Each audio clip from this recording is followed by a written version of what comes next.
sehingga kita dapat berkumpul di ruangan ini. Adapun susunan acara yang kita jalani,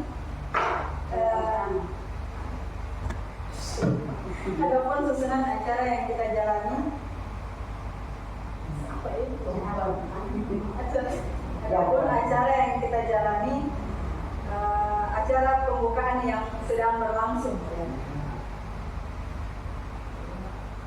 Yang kedua, acara sambutan dari Kepala Sekolah SDN 13 Mumun. Kepada Bapak disilakan.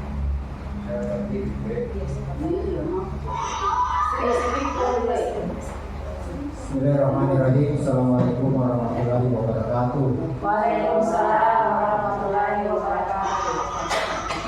Semangat. Semangat. Kalau saya bilang semangat, langsung balas semangat. Semangat. Semangat. Terima kasih. Kesempatan yang diberikan kepada saya untuk membuka kegiatan sosialisasi dengan judul Budaya Positif di SDN 13 Mumun. Puji dan syukur mari kita sama panjatkan kehadirat Allah Subhanahu wa taala pada kesempatan hari ini. Kita di SDN 13 Mumun hampir setiap hari ketemu. Rugi yang tidak bergabung. Saya sampaikan dulu bahwa kegiatan kita di sekolah ini bukan hanya sebuah formalitas. Menurut saya bukan cuma sebuah formalitas, bukan hanya sebuah settingan menurut saya, tetapi ada makna dan arti setiap kali kita ketemu. Hari ini pun demikian. Saya terima kasih atas prakarsa Ibu Selasmi, Ibu Guru kelas 5, Pengajar kelas 5 sebagai calon guru penggerak dalam rangka mengikuti PGP atau pendidikan guru penggerak. Saya diberi kesempatan untuk bisa membuka acara sosialisasi ini secara baik dan secara resmi. Namun demikian, saya ingin menyampaikan bahwa ketika kita bicara budaya positif, kita tidak asing dalam benak kita apa itu budaya. Anak kecil pun tahu budaya. Budaya itu adalah satu keyakinan, kira-kira seperti itu. Nilai-nilai keyakinan atau kebiasaan yang positif, yang baik. Kalau dalam bahasa daerah kita ini, apa ya? Satu tingkah laku, dudul, gitu ya? Ya, budaya positif yang sangat yang kita peruntukkan kepada siswa kita. Saya ulang, keyakinan, budaya ini adalah keyakinan atau kebiasaan atau kebiasaan-kebiasaan yang kita lakukan yang terpusat kepada murid, khusus di dalam SDN 13 Mumun ini. Apa contoh? Misal, begini. Saya sebelum buka ini dulu, nanti sebentar nanti akan disampaikan. Yang pertama, saya minta maaf bagi yang tidak datang. Karena tugas pokok kita di sekolah ini adalah mendidik anak dari segi tingkah lakunya, karakternya.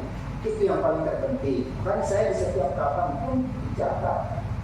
Ada orang pintar, juara satu, tapi ketika dia berhadapan dengan satu kegiatan yang terus merugikan orang banyak, maka karakternya tidak baik. Kan begitu. Banyak kejadian saya tidak perlu sebutkan satu persatu contoh karakter. Maka kemudian karakter atau etika itu sangat menunjang IT kita semua ataupun pada peserta ini. Contohnya apa? Misal budaya positif itu. Budaya positif ya, bukan yang negatif. Budaya positif yang pertama begini. Di sekolah kita masuk jam 7:15, belum cek. Sebelum anak-anak masuk di dalam kelas, tentu ada gurunya di situ menyambut jabatan. Atau sekolah-sekolah lain yang kita lihat ada di depan gerbangnya guru piketnya ataupun guru semuanya. Sebelum anak datang di sekolah, gurunya sudah menyambut kedatangan siswanya, jabat tangan. Budaya positif namanya itu. dibiasakan kepada siswa. Apa yang terkandung dalam makna itu? Menghargai, siswa menghargai guru, siswa menghargai orang tua. Masih banyak contoh-contoh lain budaya-budaya positif yang kita ciptakan. Apa kuncinya? Komunikasi. Tidak lain lagi, komunikasi baik, kolaborasi antara guru, saling menanyakan apa yang kurang, apa yang harus saya perbuat. Komunikasi dengan guru, dengan siswa, itu yang terpenting. Kalau kemudian komunikasi tidak ada, yakin dan percaya budaya positif tidak ada. Maka saya sangat bersyukur dari kesempatannya di kalangan kita pada khususnya di SD sekolah kita ini. Hanya saya sampaikan, bukan hanya sebuah formalitas, bukan hanya sebuah settingan. Rugi yang tidak hadir hari ini, bahwa ternyata ilmu ini, ternyata yang ibu selalu mendapatkan membuka cakrawala berpikir kita bagaimana mendidik anak dari segi kita. Banyak positif-positif. Di dalam kelas mungkin ada jadwal piket, yang siswanya piket hari ini ternyata tidak bertugas hari itu. Berarti negatif namanya. Kalau siswa dia kerja berdasarkan piket, maka kita budayakan positifnya, bahwa siswa kita latih untuk memiliki tanggung jawab. Nah, berarti di dalam bingkai itu budaya positif itu adalah satu, melaksanakan hak dan kewajiban.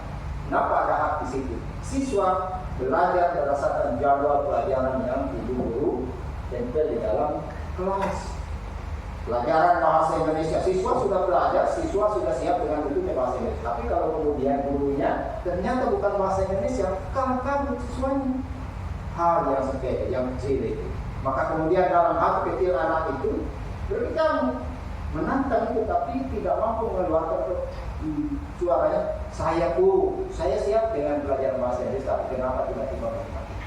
Tapi kalau kemudian komunikasi,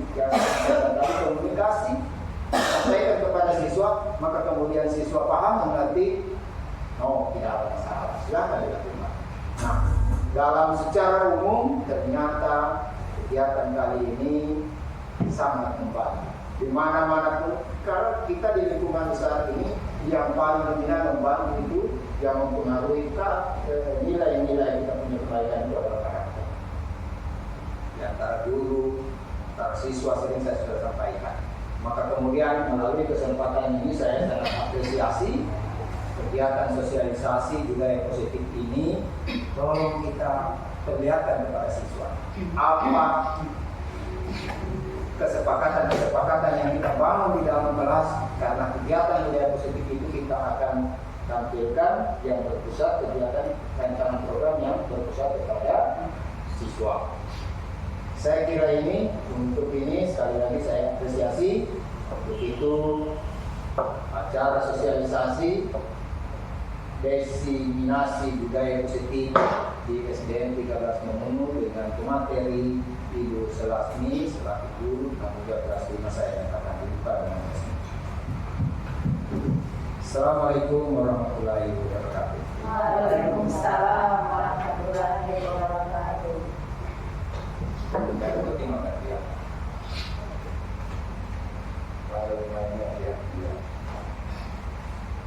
Baiklah, kita masuk ke acara yang ketiga, yaitu materi yang akan disampaikan oleh CGP Angkatan 10 oleh Ibu Selasmi SPD.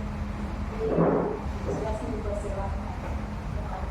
Ya, terima kasih. Assalamualaikum warahmatullahi wabarakatuh. Ya. Bagaimana, masih semangat hari ini? Masih. Ya. Masih semangat? Ya, oke. Supaya ibu guru tetap semangat, karena hari ini kebetulan kan wajarnya sudah jam-jam mengantuk ya. Jadi sebelum kita mulai materi ini, saya harapkan kepada guru-guru yang ada di sini kita ice breaking dulu supaya tidak mengantuk ya. Oke, saya persilakan semua guru-guru berdiri dulu. Oke, biar semangat. Ya, jadi ice breakingnya hari ini kita tepuk semangatnya dulu, tetapi tepuk semangatnya tepuk semangat yang baru, ya. Jadi kalau saya bilang tepuk semangat, jadi dang dang dang, ding ding ding, dung dung dung, dang dang dang, ding ding ding, dung dung dung, se, aha aha, ma, aha aha, ngai, aha aha, semangat. Oke, kita mulai. Ibu saya mulai di depan menginstruksikan SPG supaya kita sama-sama biar semangat ya. Kita mulai 1, 2, 3. Tepuk semangat. Ding dang dang, ding ding ding, dung dung dung, dang dang dang, ding ding ding, dung dung dung, se, aha aha, ma, aha aha, ngai, aha aha, semangat. Oke. Ya, terima kasih ya, luar biasa sekali. Terima kasih atas partisipasinya guru-guru. Nah, sebelum kita lanjutkan ya, saya mengucapkan banyak terima kasih guru-guru di sini sudah sudah mau memberikan kesempatan atau waktunya untuk bagaimana sih cara kita menerapkan disiplin budaya positif di sekolah kita. Oke, silakan kita lihat di depan dulu. Nah, di sini dalam rangka menciptakan lingkungan positif, salah satunya strategi yang perlu kita tinjau kembali adalah penerapan disiplin di sekolah kita. Apakah telah efektif? Apakah masih perlu ditinjau kembali? Apa sesungguhnya arti dari disiplin itu sendiri? Dan apa kaitannya dengan nilai-nilai kebajikan? Ya, sebelum kita lanjut lebih jauh, tentunya kita harus pahami dulu apa sih itu budaya positif. Nah, budaya positif di sini adalah sebuah nilai kebajikan yang menjadi keyakinan dan pada akhirnya menjadi karakter atau ciri khas dari sebuah komunitas.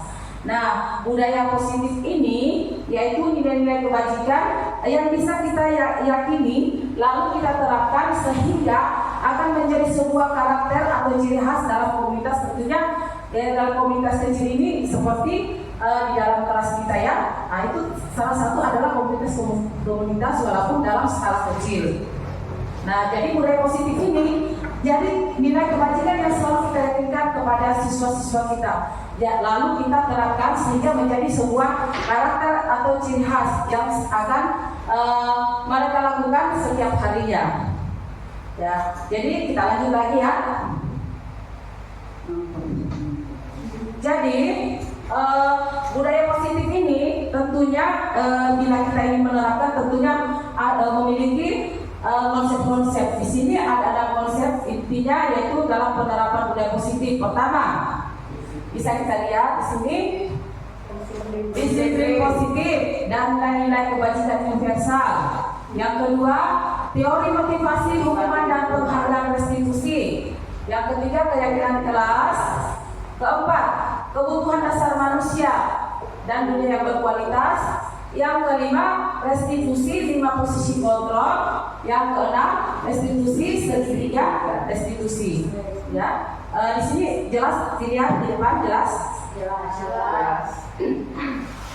Kita masuk dulu pada makna kata disiplin. Ya, tentunya ibu guru di sini sudah sering kali mendengar apa sih itu kata disiplin. Ya, jadi disiplin ini menurut pemikiran Ki Hajat Dewantara ini sejalan dengan pandangan Diane Gosen dalam bukunya Responsibility School Disiplin 2001. Diane menyatakan bahwa disiplin diri dapat membuat seseorang menggali potensinya menuju kepada sebuah tujuan, sesuatu yang dihargai dan bermakna. Dan dengan kata lain, disiplin diri juga mempelajari bagaimana cara kita mengontrol diri. Ya, jadi di sini kita bagaimana caranya kita mendisiplinkan diri sendiri sehingga kita bisa mengontrol diri kita sendiri. Tentunya kita harus mengontrol diri kita sendiri dulu, baru bisa kita mengontrol orang lain. Lalu sini untuk memilih tindakan yang mengacu pada nilai-nilai yang kita hargai. Nah, jadi kalau kita sudah meyakini bahwa tindakan yang kita lakukan itu nilai-nilai kebajikan yang baik, tentunya kita akan melakukan seperti itu ya. Dan kemudian di sini kita lanjut pada nilai-nilai kebajikan universal adalah nilai-nilai yang disepakati bersama, lepas dari suku bangsa, agama, bahasa maupun latar belakang. Nilai-nilai kebajikan pada institusi atau organisasi dapat berbeda-beda, tetapi semua memiliki tujuan yang mulia. Jadi di sini nilai-nilai kebajikan universal ini terlepas dari berbagai latar belakang, yaitu mulai dari suku, bangsa, agama, maupun budaya ya. Nah, tentunya semuanya memiliki tujuan yang mulia. Nilai-nilai kebajikan harus menjadi landasan perilaku. Nilai-nilai kebajikan tersebut dapat berupa keadilan, keselamatan, tanggung jawab, kejujuran, rasa syukur, berprinsip integritas, kasih sayang, rajin, berkomitmen, percaya diri, kesabaran, keamanan, dan lain-lainnya. Ini adalah nilai-nilai kebajikan universal. Kita lanjut. Boleh dilihat pada kolom warna hijau itu nilai-nilai kebajikan dari 6 institusi atau organisasi. Di situ ada profil pelajar Pancasila. Tentunya pada kurikulum Merdeka ini kita sudah tidak asing lagi mendengar yaitu profil pelajar Pancasila ya. Di situ ada beriman, bertakwa kepada Tuhan Yang Maha Esa dan berakhlak mulia, mandiri, bernalar kritis, berkebinekaan global, bergotong royong, kreatif. Nah di sini di pada kolom yang warna ungu itu nilai-nilai kebajikan apa yang Anda berusaha tanamkan pada murid-murid Anda di kelas dan di sekolah Anda. Jadi saya minta kepada ibu-ibu ya, ini kan semua guru kelas. Jadi saya meminta tentunya pada pelajaran kita di kelas itu tentunya kita akan selalu menanamkan nilai-nilai kebajikan itu terkait profil pelajar Pancasila ya. Jadi di sini saya meminta kepada ibu guru untuk menuliskan nilai-nilai kebajikan apa yang ibu sudah tanamkan di kelas ibu masing-masing. Ya, saya meminta saya akan membagikan kertas, lalu ibu-ibu menuliskan kemudian menempelkan di kertas warna pink ya.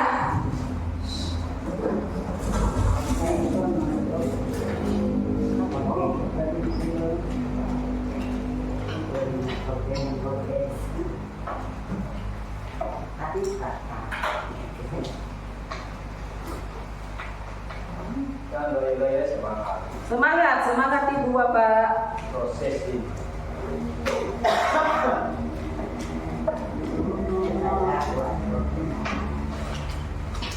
Bisa jadi meeting soal ya. Jadi ibu-ibu guru silakan menulis nilai-nilai kebajikan apa yang telah ibu tulis lakukan di dalam kelas terkait nilai-nilai kebijakan universal tentang profil pelajar Pancasila. Di situ kan ada 6 ya, ada beriman, bertakwa kepada Tuhan Yang Maha Esa, berakhlak mulia, mandiri, bernalar kritis, berkebinekaan global, bergotong royong dengan kreatif. Nah, ini bisa menjadi di antara salah satu profil pelajar Pancasila ini nilai kebajikan yang mungkin biasa ibu terapkan di dalam kelas.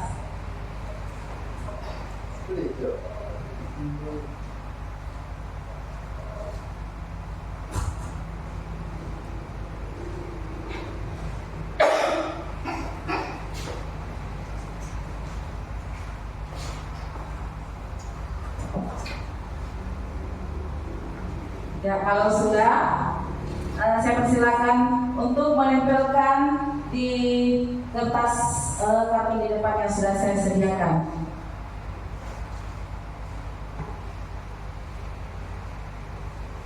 Ya, semangat Bu Guru.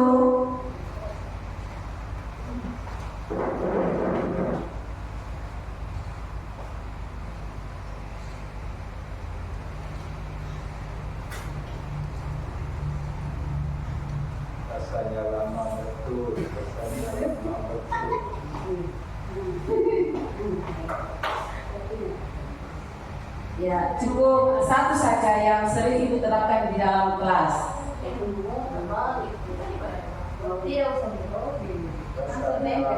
Ya, langsung silakan langsung tempel di depan ya.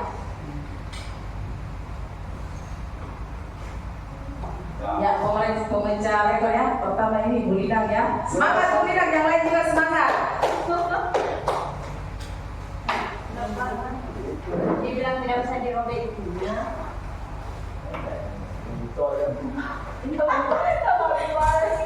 Bu Lidang. Tambah Bu Lidang tambah. Kebilang tidak bisa dirobek. Dan kemarin ada batu.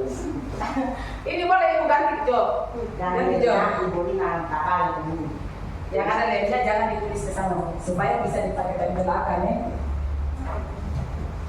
Ya, sudah? Ya, silakan tempel di depan. Nanti kita sama-sama bercerita tentang pengalaman di dalam kelas. Bagaimana?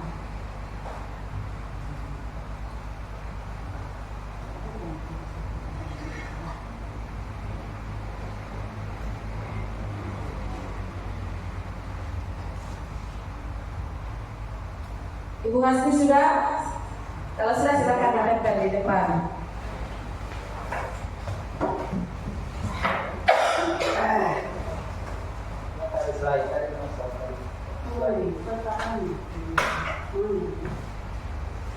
Ya, semangatnya Ibu Guru hari ini walaupun sudah siang tetap semangat. Terima kasih Bu Guru. Ya, siapa kita kan jauh Ibu banyak kedua sini di bawah. Ya.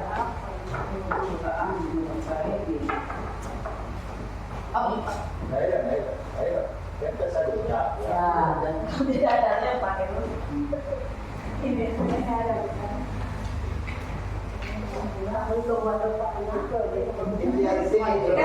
Kasih dika kayak apa? Dikasih kayak.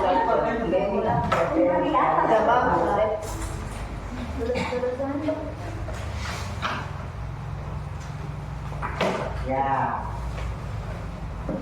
Ya, masih ada lagi? Bolina sudah. Ya. Jadi di sini kita akan membacakan salah satu nilai-nilai kebajikan yang sudah Ibu Guru terapkan di kelas ya. Ya, di sini ada nilai kebajikan yang telah saya lakukan di dalam kelas. Selalu memulai dan mengakhiri aktivitas dengan berdoa dan senantiasa saling membantu atau bergotong royong ketika ada teman yang kesulitan. Ya, luar biasa ya. Ini kalau saya tidak salah kayaknya sepertinya Ibu Bu Lidang ya yang bergotong royong ini. Oh, Ibu Lidang ya. Berarti tingkat kolaborasinya Ibu dengan guru-guru lain luar biasa. Nah, ada pula nilai kejujuran, kedisiplinan, kesopanan, bertutur kata dengan orang lain. Ya, bagus sekali ya, luar biasa.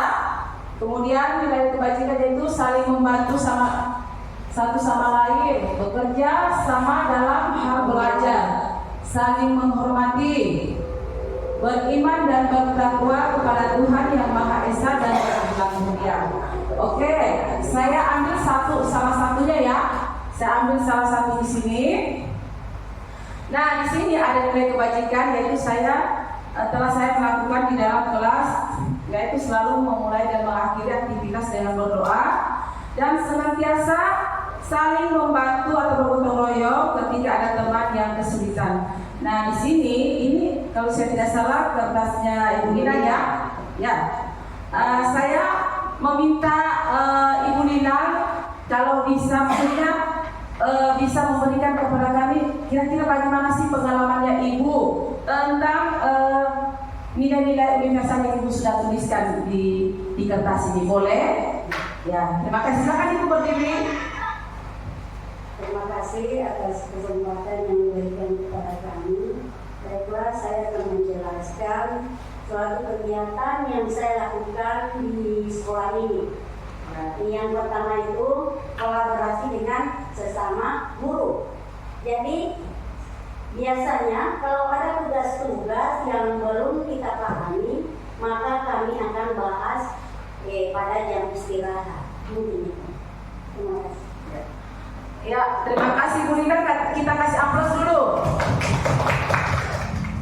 Luar biasa sekali penjelasan dari Ibu Nina. Kemungkinan dari segi kegiatan Ibu Nina kita bisa menerapkan juga ya.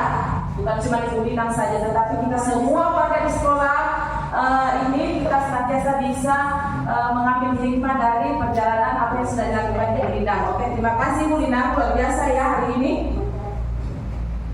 Oke, kalau begitu saya lanjut lagi ya pada materi berikutnya. Di sini ada teori motivasi. Diana Gosen dalam Restructuring School Discipline ada 3 motivasi perilaku manusia.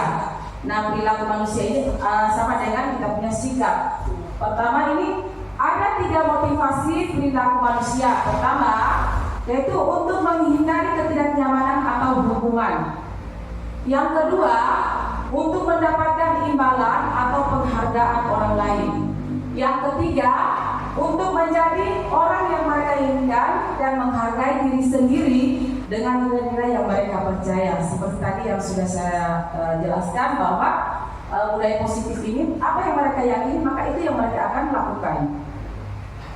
Tujuan dari disiplin positif ini tentunya yaitu menambahkan motivasi pada murid-murid kita, yaitu untuk menjadi orang yang mereka inginkan dan menghargai diri sendiri dengan nilai-nilai yang mereka percaya. Nah, di sini ada pernyataan.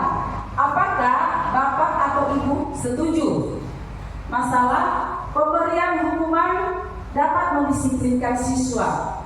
Apakah Ibu setuju dengan pernyataan ini? Bahwa pemberian hukuman dapat mendisiplinkan siswa? Apa kesepakat? Ya.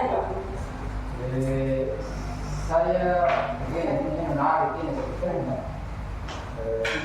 Beritanya saya tidak sepakat, tidak setuju. Hanya saja dirubah kalimatnya,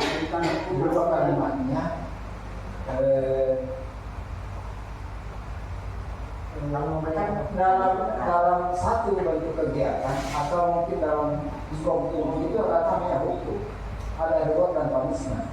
Nah, tetapi kalau untuk anak SD untuk memberikan budaya positif terganti selalu gini, di kelas yang tidak terapkan budaya positif itu, misal ada siswa yang tidak menyapu pada jam pikirnya. Nah, apa kesepakatan yang kita buat dalam kelas untuk mengganti dari kita rubah di situ? Tidak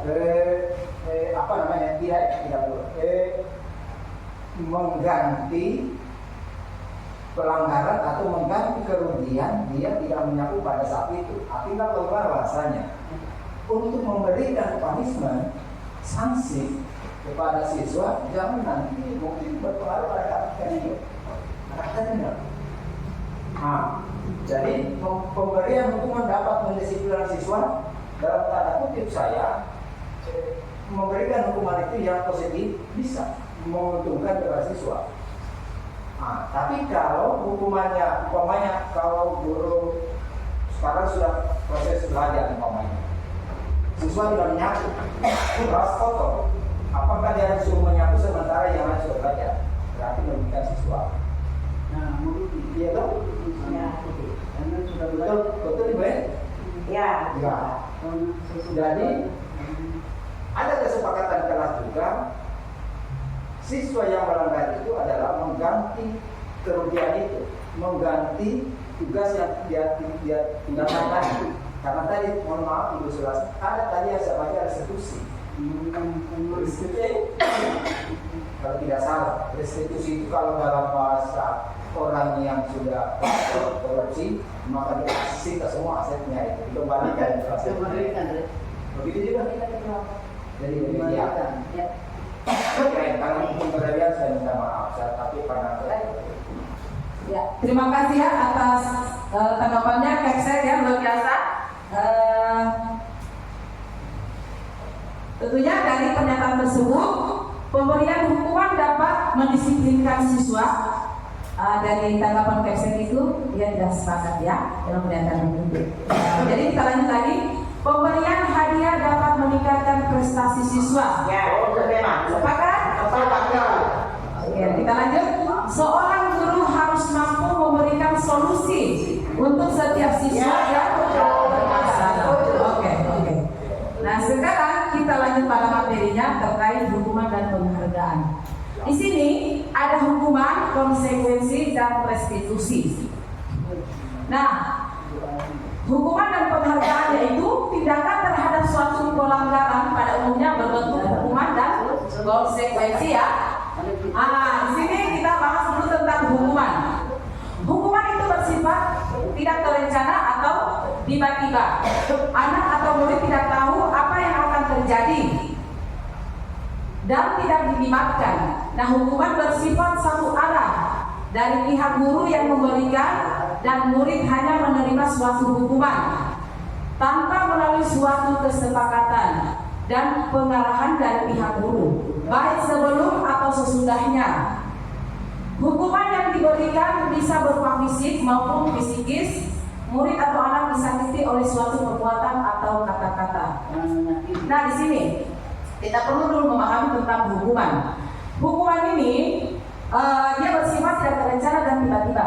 Contohnya seperti yang biasa kita lakukan di hari-hari biasanya, toh.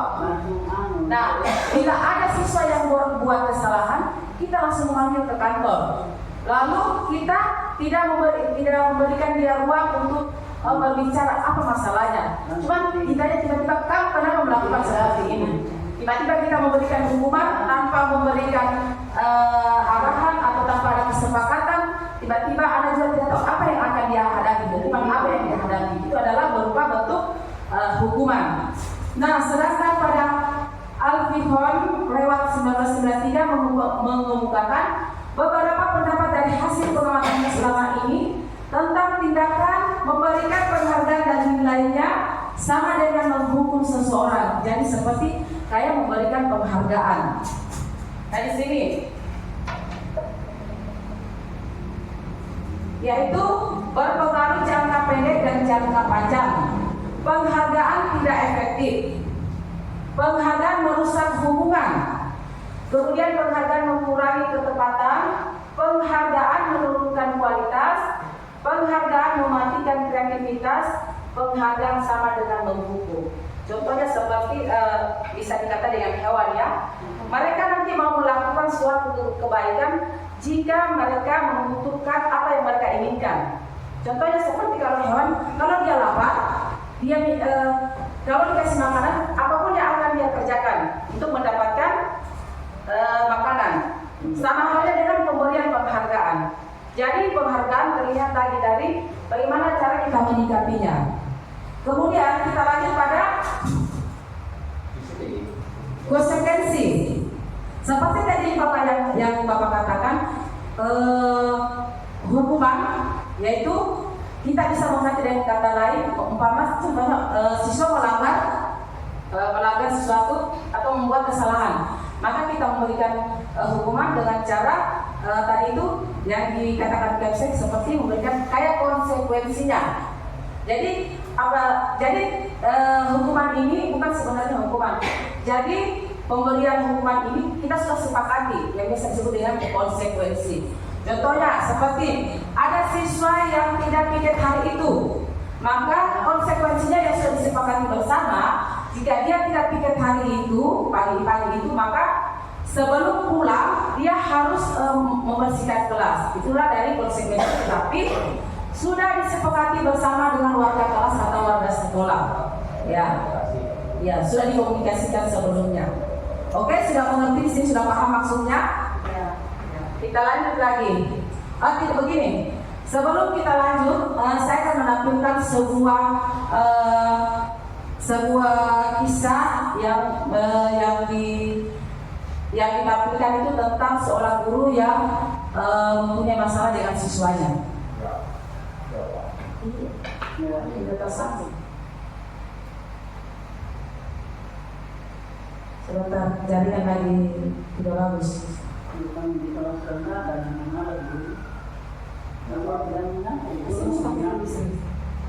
mau tersambung jaringan. Coba tesnya dulu seperti itu, kosong bisa.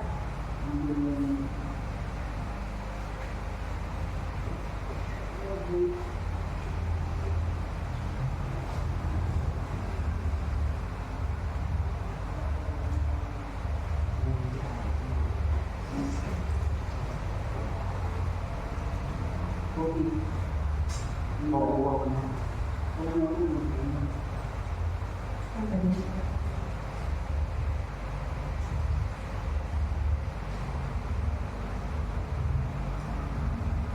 ada pembinaannya orang tua. Ya. Ya. Sini bisa kita lihat. Yang bapak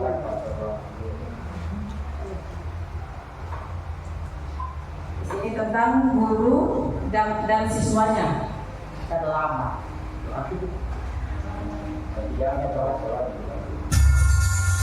Ibu sudah pernah bilang kan sama kalian semua, kalau ibu sengaja mengambil jam pertama untuk mata pelajarannya ibu, untuk melatih kalian disiplin. Kalian tahu kan peraturannya ibu, kalau ibu tidak akan mulai pelajaran kalau masih ada yang terlambat. Sekarang tidak apa? Jadi ibu dengar kan? Kenapa masih ada yang terlambat?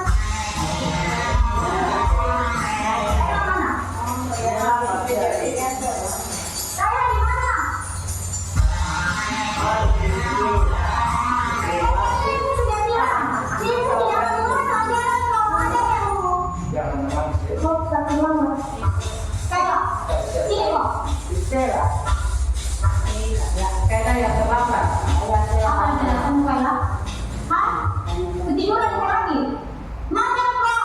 Aduh. Besok kau tidak. Ya kero, gara-gara kau kita semua itu tidak belajar. Besok ini, bukan belajar.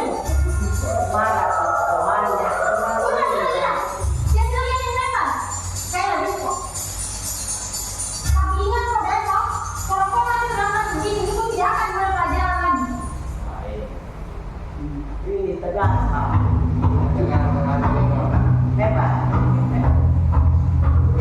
Selamat pagi anak-anak.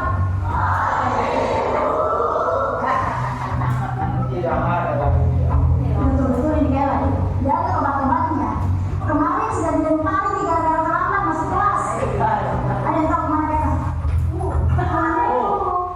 Oh, tak terlambat. Jangan usah banyak alasan. Begini korban.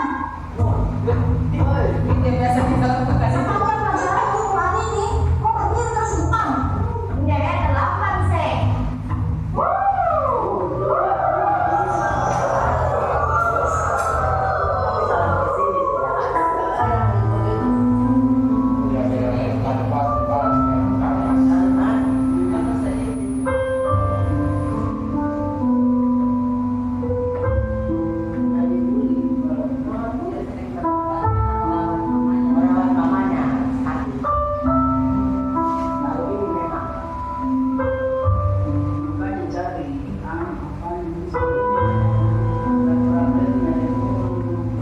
Sudah 1 jam lebih nih kalian tidak datang. Kira-kira ada yang tahu kemana kalian? Mungkin hari ini tidak masuk ibu, karena takut tidak kasih surat ke orang tuanya.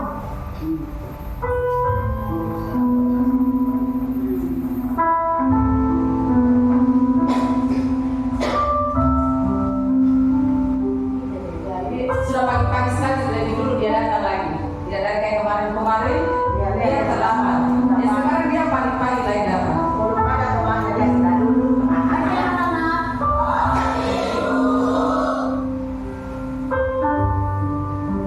Masuk kok Bella. Udah terlambat mau lagi. Bella depanku. Kenapa? Berdiri kok. Aduh, saya tidak bisa lakukan dan bilang sesuatu mereka. Kok tak tahu? Sekarang jelaskan kok pada kita semua di sini. Kenapa kok selalu terlambat dari malam kemarin kok nggak masuk? Kayla, jelaskan kok. Bicara kok. Kayla. Maafkan tak teman-teman. Karena gara-gara saya, kalian semua nggak belajar.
seorang guru terhadap masalah yang dihadapi oleh siswanya. Nah, sebelum kita lanjut materi berikutnya, saya mau tanya kepada ibu terkait video yang sudah kita tonton tadi ini.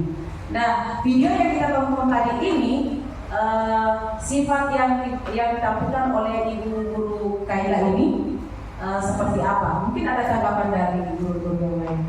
Ibu Sumarti boleh? Silakan memberikan tanggapan terkait video tadi ini. Terima kasih atas kesempatannya. Menanggapi apa yang diutarakan oleh Ibu siapa tadi? Ibu guru Kaila. Dia begitu melihat anaknya lambat, dia langsung respon kayak emosi begitu. Begitu dia telusuri, langsung hatinya terenyuh. Karena ini anak memang tidak sengaja lambat karena masih merawat orang tuanya sampai meninggal. Nanti setelah kejadian itu, ibu itu langsung terharu dan merasa sedih, sehingga untuk melampiaskan emosinya itu dia tebus dengan berpelukan dengan muridnya. Inilah rasa kasih sayangnya dan rasa sedihnya karena anak itu merasa sedih karena dia harus merawat orang tuanya. Kemudian dia diintimidasi atau oleh teman-temannya, diejek-ejek, katanya gara-gara tahu sampai semua tertunda, tahu lambat. Mereka belum tahu permasalahan. Setelah itu, makanya kita bisa ambil kesimpulan, jangan langsung menghukum anak-anak. Lihat dulu, ya. Kalau anak lambat, tanya dulu. Jangan langsung mengkonflik. Apa lagi kamu lambat begini? Jangan lari lambat. Jadi dicari dulu, jangan keluar, tanya dulu. Kenapa sampai lambat? Biasa kan begitu, kan? Sesudah marah, baru menyesal. Hanya jangan sampai terjadi pada lingkungan pembelajaran kita untuk selanjutnya. Itu adalah pengalaman kita. Insya Allah bisa kita terapkan di sekolah kita.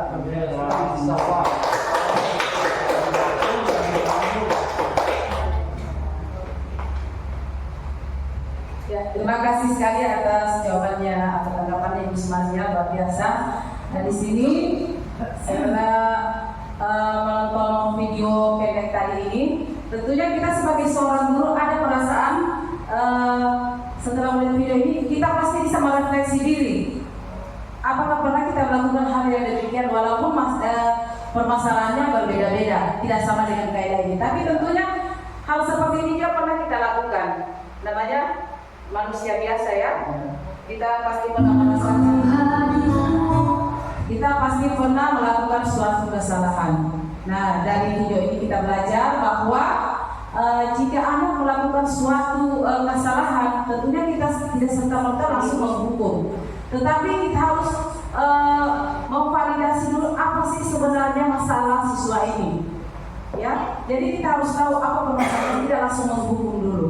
Jadi setelah kita mencari apa permasalahannya, maka kita akan bersama-sama untuk memberikan solusi atau jalan keluar permasalahan yang dihadapi si anak ini. Oke, kita lanjut lagi ya. Sudah dulu kita bersedih-sedih dulu. Ada yang baru nih. Langsung langsung begitu.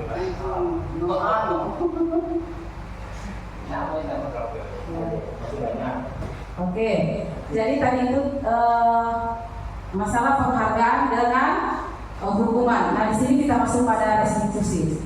Ya, jadi restitusi adalah proses menciptakan kondisi bagi murid untuk memperbaiki kesalahan mereka sehingga mereka bisa kembali pada kelompok mereka dengan karakter yang lebih kuat.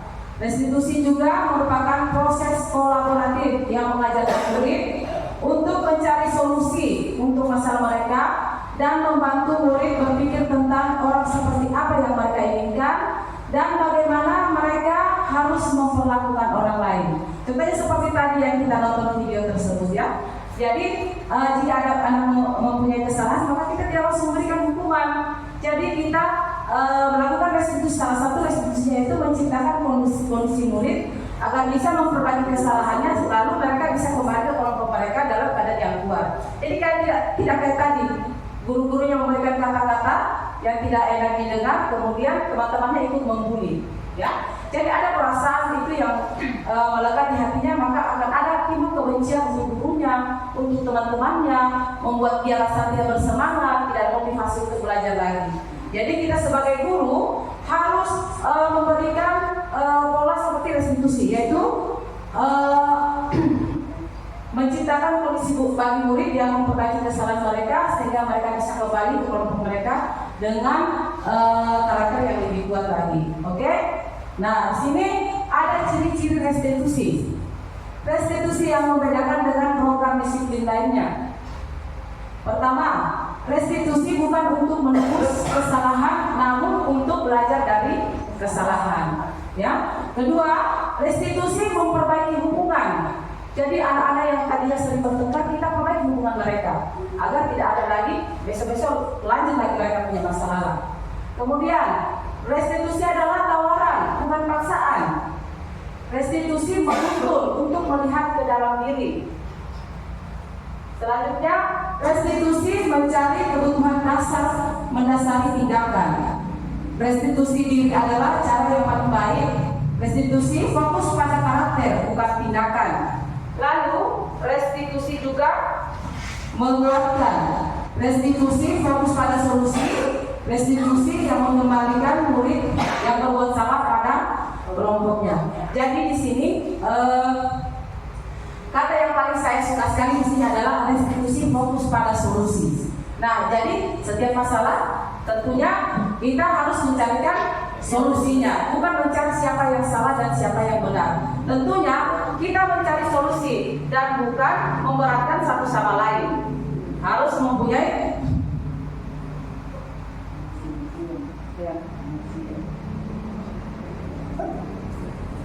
ya.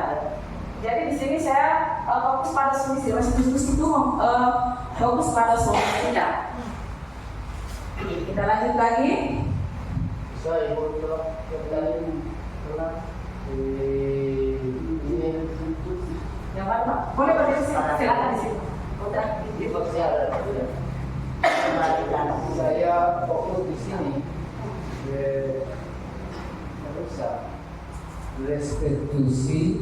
Restitusi fokus pada karakter, bukan pada tindakan. Tadi terkait dengan apa tadi? Ada kesepakatan kelas yang dilanggar oleh siswa, misal untuk menciptakan, memberikan contoh kepada siswa, karena di situ fokus pada karakternya, bukan tindakan. Kalau tindakan berarti kalau dia pikir menyambut tidak menyambut, ya coba kau menyambut ulang, kalau mungkin yang siswa yang sudah belajar, siswanya ini akan melanggar itu ya sementara kalau menyambut menghukum siswa itu yang sangat tidak boleh. Nah, berarti bagaimana kita fokus pada karakternya untuk merubah kebiasaannya itu dalam terlambat tidak menyambut, apa yang kita lakukan? Itu yang saya sementara pikir. Nah, terlintas dalam benak saya tadi disampaikan bahwa jangan jangan menghukum atau silakan dia diberi kesempatan kita layani dia belajar pada saat itu. Nah, kita tetap pada kesalahannya tadi, kita bersama guru atau bersama kelompoknya tadi secara bersama mengajar dia untuk menyapa kembali. Tadi saya sampaikan di jam terakhir kedua. Saya kira penjelasannya seperti itu. Jadi saya juga tetap fokus di situ, bukan saya pertahankan di situ, tapi ini adalah restitusi fokus pada solusi. Nah, ternyata pada karakternya itu sangat evident solusi. Oke, terima kasih. Terima kasih Pak. Ya, saya sudah sekali penjelasannya Kepsek. Ya, kita berfokus pada karakter bukan tindakan ya. Nah, kita lanjut sekarang. Tapi sebelum kita lanjut terkait masalah keyakinan kelas, boleh kita berdiri lagi semua, kita explain lagi? Yang pokoknya saya cuman screening pendek saja Pak, singkat. Ya, kita screeningnya tepung Upin Ipin saja. Ya, contohnya tepung Upin Ipin, kepala pendek, betul. Oke, kita mulai. Tepung Upin Ipin, kepala pendek, betul.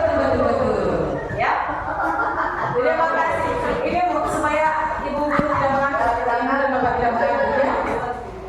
Nanti ada yang keras juga. Sakit lutut. Oke, sekarang kita lanjut pada keyakinan kelas. Ya, di sini keyakinan kelas. Ibu guru sudah pernah mendengar tentang keyakinan kelas? Ya, jadi di sini keyakinan kelas merupakan sesuatu yang dapat diterapkan di lingkungan kelas tersebut. Jadi keyakinan kelas ini kita usahakan apabila kita membuat keyakinan kelas ini kita usahakan kita bisa menerapkan di dalam kelas. Jangan kita membuat suatu keyakinan kelas tapi tidak bisa kita implementasikan atau diterapkan dalam kelas. Oke? Jadi pembuatan keyakinan kelas ini juga melibatkan semua warga kelas melalui kegiatan curah pendapat. Keyakinan kelas ditinjau kembali dari waktu ke waktu. Jadi keyakinan kelas ini kita buat dalam satu komunitas kecil di dalam kelas itu. Kemudian kita sepakati bersama. Lalu keyakinan ini pula tentunya terus kita akan tinjau dari waktu ke waktu. Siapa tahu besok-besok ada perubahan lagi. Nah, keyakinan kelas ini salah satu kegiatan yang dapat dilakukan untuk memperdalam keyakinan kelas adalah mempelajari tanggung jawab setiap warga kelas. Keyakinan bertanggung jawab serta hak seseorang pada pendalaman keyakinan kelas, maka murid-murid dapat diajak berdiskusi tentang tanggung jawab dan hak masing-masing warga kelas, yaitu apa tugas guru dan bukan tugas guru, serta apa tugas murid atau bukan tugas murid.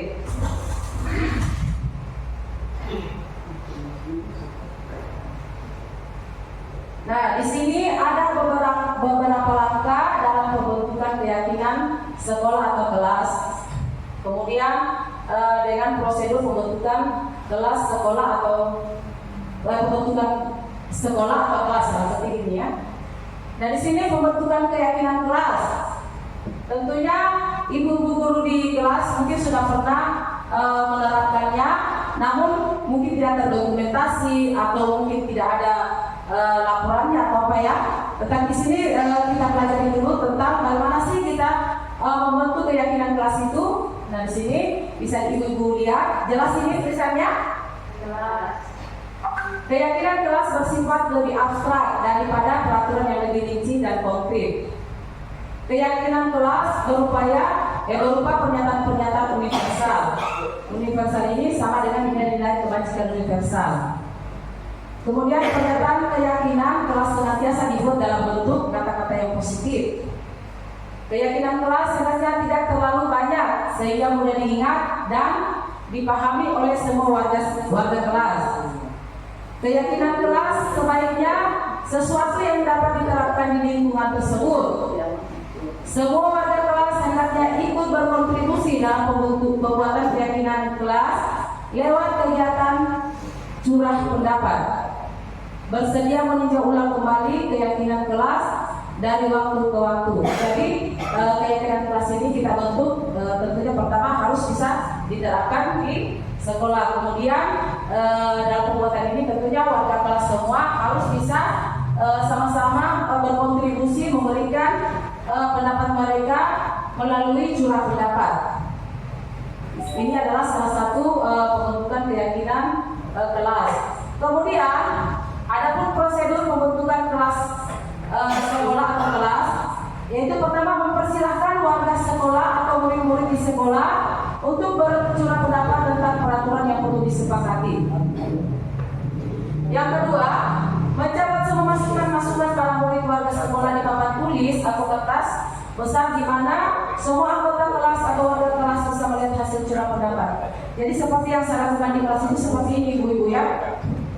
Jadi saya buat seperti ini poster ini, lalu saya berikan kertas ini kepada anak-anak, saya suruh tulis kira-kira keyakinan kelas apa yang kamu inginkan.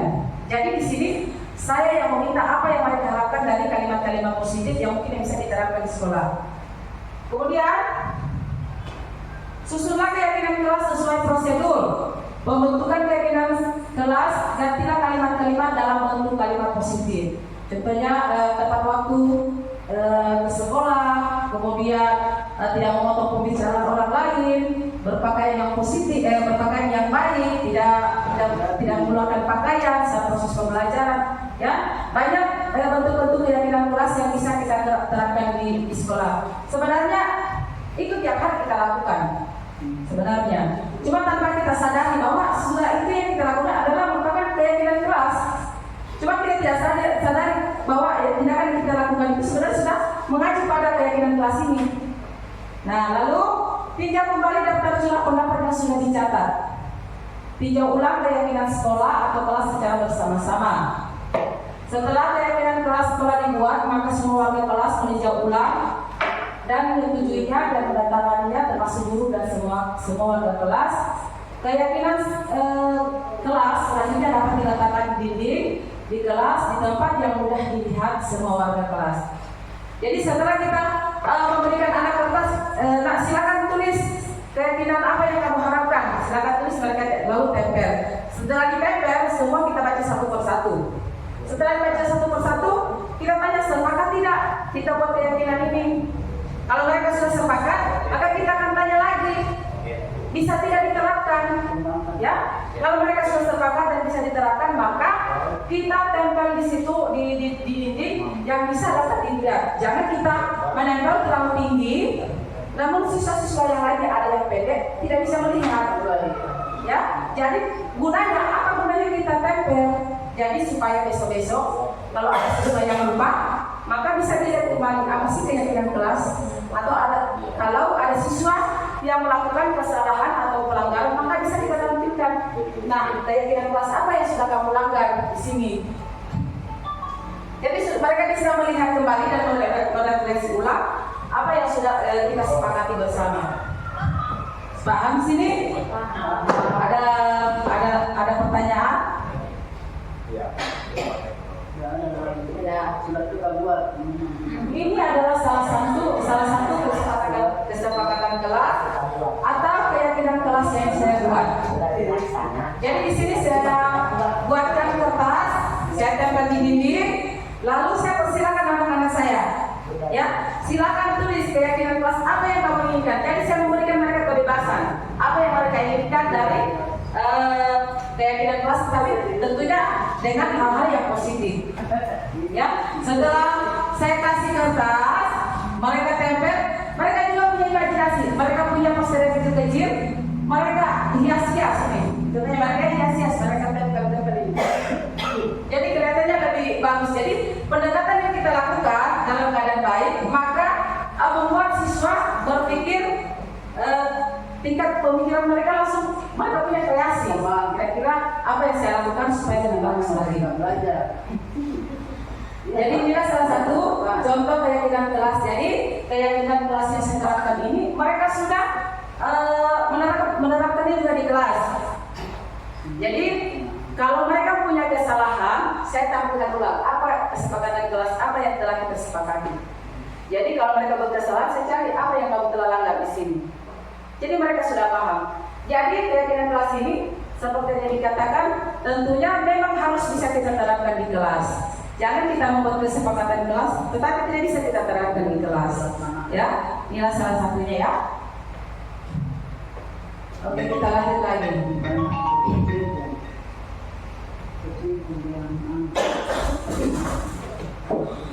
Di sini kita lanjut 5 kebutuhan dasar manusia dan dunia berkualitas.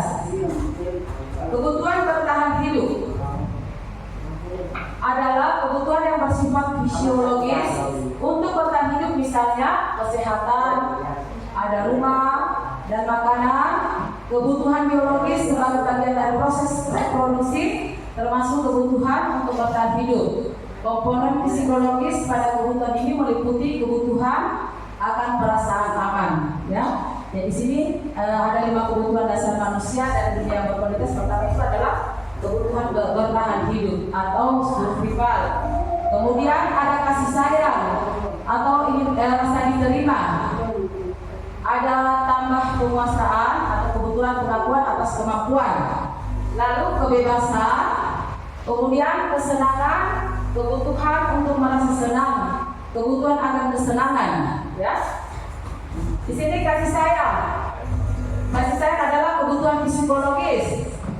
Kebutuhan untuk disayangi dan diterima meliputi kebutuhan akan hubungan dan koneksi sosial, kebutuhan untuk memberi dan menerima kasih sayang, dan kebutuhan untuk merasa menjadi bagian dari suatu kelompok.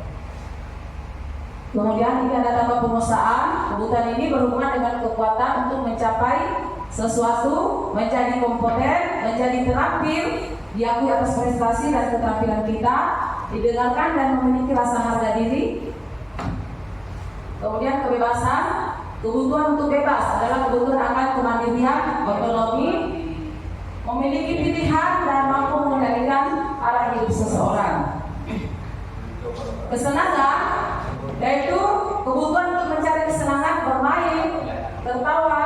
Bayangkan jika hidup tanpa kenikmatan apapun, betapa menyedihkan. Sini belajar menghubungkan kebutuhan akan kesenangan dengan belajar. Nah, di sini kita lihat lagi penjelasan dari Andri Nurjayani ya, dalam kebutuhan dasar manusia. Ini adalah pembelajaran CDP. Salam dan bahagia Ibu dan Bapak guru hebat.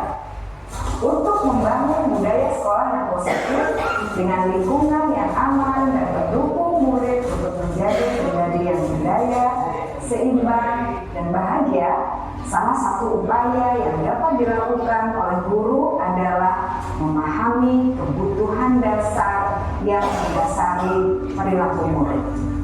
Pada video kali ini, kita akan membahas tentang 5 kebutuhan dasar manusia.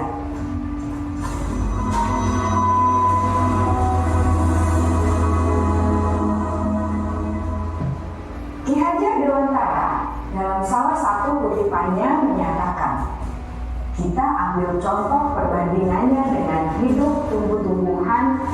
Seorang petani dalam hakikatnya sama kewajibannya dengan seorang pendidik yang menanam padi misalnya. Hanya dapat menuntun tumbuhnya padi. Ia dapat memperbaiki kondisi tanah, memelihara tanaman padi, memberi pupuk dan air, membasmi ulat-ulat atau jamur-jamur yang mengganggu hidup tanaman padi, dan lain sebagainya. Ketika guru memahami kebutuhan apa yang mendasari perilaku murid, dan guru berusaha menuntun dan mendukung murid dalam memenuhi kebutuhannya secara positif, pada hakikatnya guru tersebut ibarat seorang petani yang sedang berusaha memahami kebutuhan masing-masing tanaman, dan ia berusaha memenuhi kebutuhan tanaman tersebut agar dapat tumbuh dengan subur dan maksimal. Dr. William Glasser, seorang psikiater dari Amerika Serikat, menyatakan bahwa seluruh tindakan manusia memiliki tujuan tertentu, yaitu memenuhi kebutuhan dasarnya. Ketika kelima kebutuhan dasar telah terpenuhi secara memadai, maka murid akan tumbuh dengan seimbang dan bahagia. Sebaliknya, ketika kebutuhan dasar tidak terpenuhi dengan baik, maka seseorang akan mengalami emosi negatif seperti bosan, sedih, dan kecewa. Bahkan mereka dapat melakukan perbuatan yang bertentangan dengan nilai-nilai kebajikan atau melanggar peraturan. Dengan kata lain, perilaku buruk seseorang biasanya adalah respons dari kebutuhan yang tidak terpenuhi. Namun, mereka tidak tahu cara untuk menyampaikannya. Ada 5 kebutuhan dasar manusia menurut Dr. William Glasser, yaitu yang pertama, kebutuhan untuk bertahan hidup atau survival. Yang kedua, kebutuhan untuk merasa diterima atau love and belonging. Yang ketiga, kebutuhan akan kebebasan atau freedom. Yang keempat, kebutuhan akan kesenangan atau fun. Dan yang kelima, kebutuhan akan penguasaan atau power.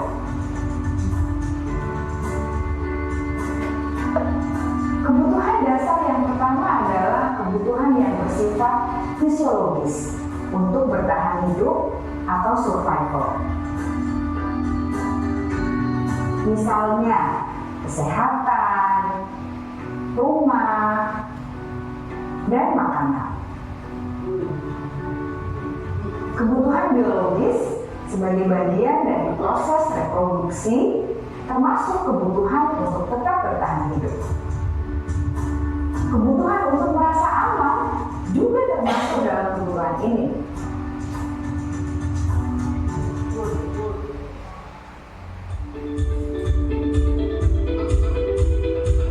Agar murid dapat belajar dengan baik, kebutuhan mereka akan rasa aman, pangan, sandang, dan papan harus terpenuhi.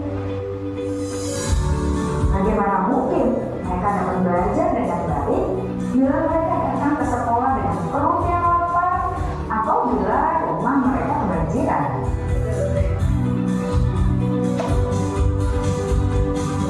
Setelah kita mengetahui kebutuhan pertama yang sebagian besar bersifat fisiologis, mari kita lihat kebutuhan kedua sampai kelima yang semuanya berhubungan dengan psikologis.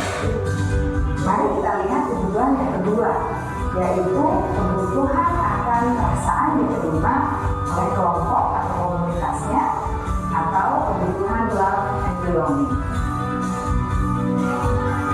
Kebutuhan ini meliputi keinginan untuk tetap terhubung dengan orang lain seperti teman, keluarga, teman kerja, dan kelompok di mana kita tergabung. Setiap murid ingin menjadi bagian yang berharga dari kelas dan juga sekolah. Mereka juga ingin diterima oleh orang lain dan kelompoknya. Bahkan, murid yang terlihat paling kuat pun jauh di dasar hatinya pasti ingin merasa diterima. Sebagai guru, seharusnya kita dapat menerima murid tentang apa adanya, sesuai dengan kebutuhannya. Karena setiap murid adalah unik, mereka memiliki kekuatannya masing-masing, sehingga guru seharusnya bisa menciptakan kesempatan untuk murid berkolaborasi dan memiliki ikatan emosi satu sama lain. Murid-murid yang memiliki kebutuhan yang besar untuk merasa diterima, biasanya mereka belajar karena suka pada gurunya.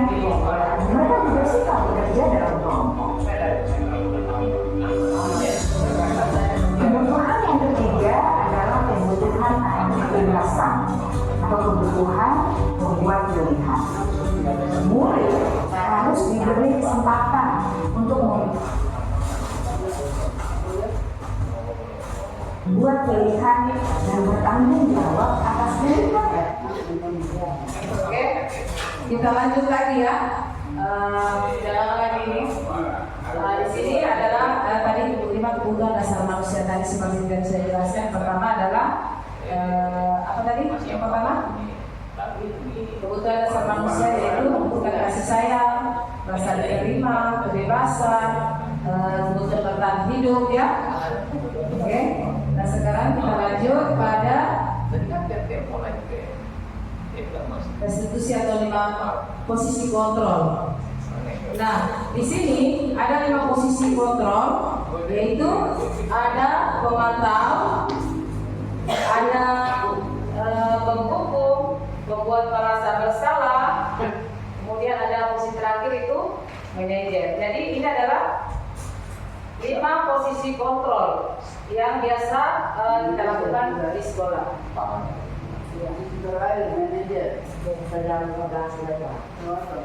Jadi sini di posisi kontrol itu ada 5. Pertama pemantau, kemudian penghukum, pembuat merasa bersalah, ada teman, kemudian posisi terakhir adalah manajer. Di sini pemantau, dia selalu mengawasi. Kemudian penghukum yaitu biasa kadang ada suara tinggi atau mata melotot ya, dari jari menunjuk-nunjuk dan menghadap. Kemudian membuat merasa bersalah. Ya. Biasa guru akan bersalah lebih lembut, tetapi kadang contohnya seperti kau mau ibu guru dimana dengan kepala sekolah. Jadi di sini siswa merasa bersalah atau merasa gagal. Ya, itu adalah contoh salah satu yang membuat merasa bersalah kepada siswa. Kemudian teman itu biasa ada bercanda dengan bahasa tubuh, merapat pada murid, mata dan senyum jenaka ya.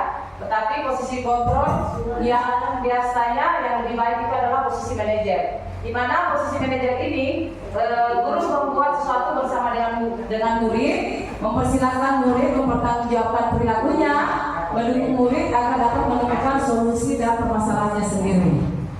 Oke, kita lanjut lagi ya. Nah, di sini ada segitiga restitusi.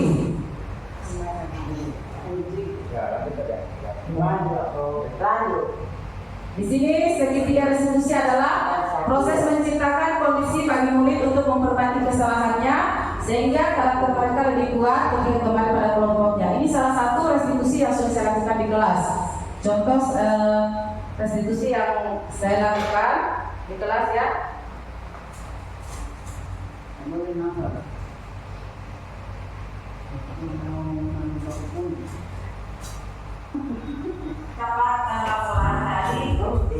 Pertama menstabilkan identitas ya. Cepat-cepat saja.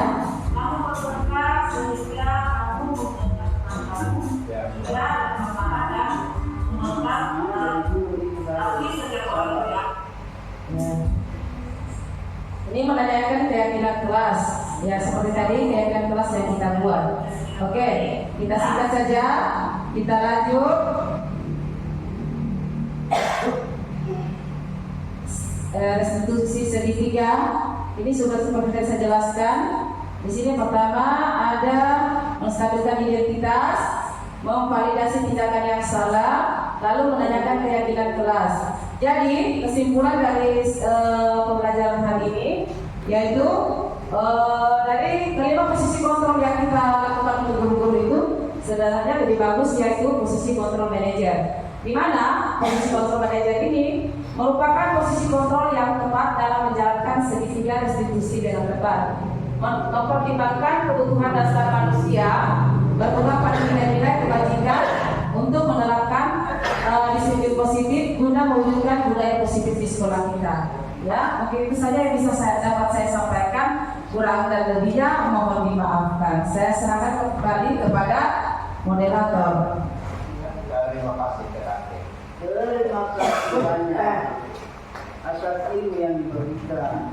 Sedih grup itu ada. Ada nilai tambah lagi. Alhamdulillah.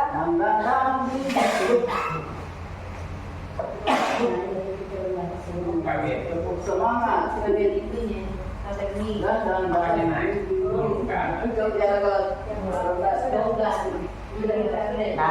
Alhamdulillah acara hari ini berjalan dengan lancar. Terima kasih atas kesempatan Bapak Ibu Guru sudah menyempatkan waktunya.